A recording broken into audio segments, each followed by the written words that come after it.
अस्सलामु अलैकुम वरहमतुल्लाहि वबरकातुहू। नाजरीन, स्वागत है आपका viral news live studio Jalgaon, Maharashtra, India में। मैं आपका मेजबान मुफ्ती हारून नदवी।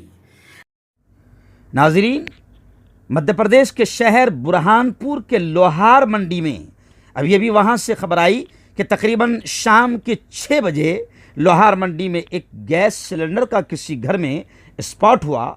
अभी यही बताया जा रहा है कि गैस सिलेंडर की वजह से आग लगी है, लेकिन बताया जा रहा है कि 4 घर पूरी तरह से जलकर खाक हो गए हैं। हमने हमारे रिपोर्टर हाफिज जावेद काकर से बात की।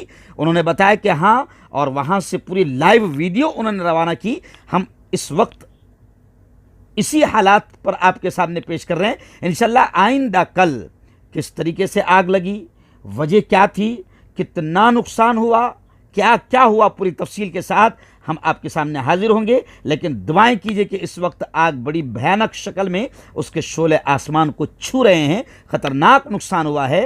फायर ब्रिगेड की गाड़ियां, पानी की गाड़ियां वहां पर पहुंच गई है। पूरी तरह से फायर ब्रिगेड की गाड़ियां और जवान वहां पर मेहनतें कर रहे हैं।